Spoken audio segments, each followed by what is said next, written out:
we're a volunteer-based organization, which is different than a lot of CDCs, which are member-based. All except for the one staff member, myself, it's all volunteers, and we have a number of teams that are headed by board members, and these teams allow people who have passions in these areas to focus on volunteering where they want and getting what they want done for Ketchum. So we have the affordable housing team, of course, which is doing Northwood Place, which is the 32 rental units on the north end of the YMCA park and ride lot. And then they'll administer part of the open door program too. We have the energy solutions team, which is working on the snowmelt for forth systems that could be plugged into the snowmelt system that they put on forth. Working on Geyer Hot Springs for a long time, trying to figure out, how to use the springs and to the best of everybody's using the resource in the best way. Two more things that Energy Solutions are working on. They're also working on renegotiating the franchise agreement between the city and Idaho Power. To accomplish what? Try to get a better deal. Try to maybe. They've looked at a number of different outcomes from the renegotiation of the agreement, but just to can we get better, cleaner energy? Is there a way to make our part of that equation work better for the environment? So that, and then we've just started to work on green building standards, which are pretty much done, and most towns have some sense already of what the green building standard would be. So the county's doing that right now. Yeah, and Haley's working on a set also. Yeah. So we're in conjunction with everyone else. We're all doing it separately, but we're all working on the same idea. And during this economic downturn, it's probably a good time to get green building standards passed, because there's not a lot that it's going to hold up. Yeah. Okay. So that's interesting. We have Town Design, which did the 4th Street Heritage Corridor.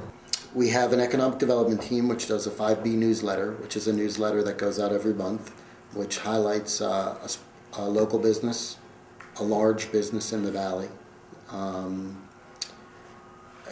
it's really the newsletter is really geared towards second homeowners, and probably the easiest economic development to do both in Sun Valley and Ketchum is to get homeowners to spend an extra week or two in the valley. An extra 2 weeks for every empty home is economic development. It's an incredible amount of money, and so we have to find some ways to do that. We held a virtual office seminar in conjunction with the YMCA, because to show people that you don't have to rush home to get to the office. You can spend an extra week in the winter and an extra week in the summer and be just fine, working from here, and trying to draw some location-neutral businesses to Ketchum that don't necessarily need to be in a city or be somewhere, but want to be somewhere where the quality of life is higher. And so that's economic development. We have a development team now. We've just gotten a development director to do fundraising for the CDC, and we'll be doing an event this summer. Do you know what the event is yet? It'll be a street party. Mostly an event to allow people to know what the CDC is. One of the biggest questions I've gotten since I've been here is, what's the CDC?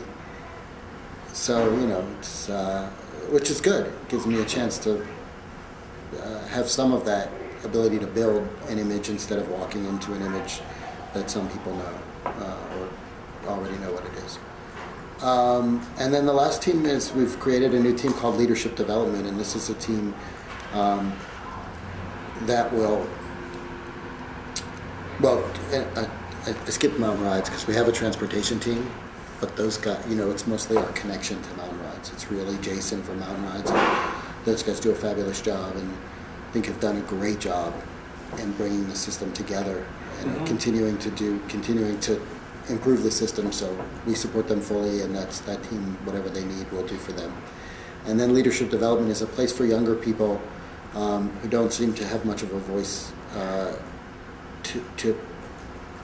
They had to go out to Pittsburg to get me. They travel outside to get lots of the empty executive director positions in town. We'd like to build a leadership program where we can develop local talented youth from internally, so that the next time we have these openings, they can be promoted from within. It gives them a chance to have a long-term good employment in town, a chance to live in Ketchum. And it gives them some ability also to, if they can't stay here, to learn something that they can do somewhere else, which might be a town a lot like Ketchum. So that's just been created. I came from a town where the mayor was 26. So, you know, there's a need for a younger voice, and there's a place for it. And so we're trying to give them a venue for that. Yeah.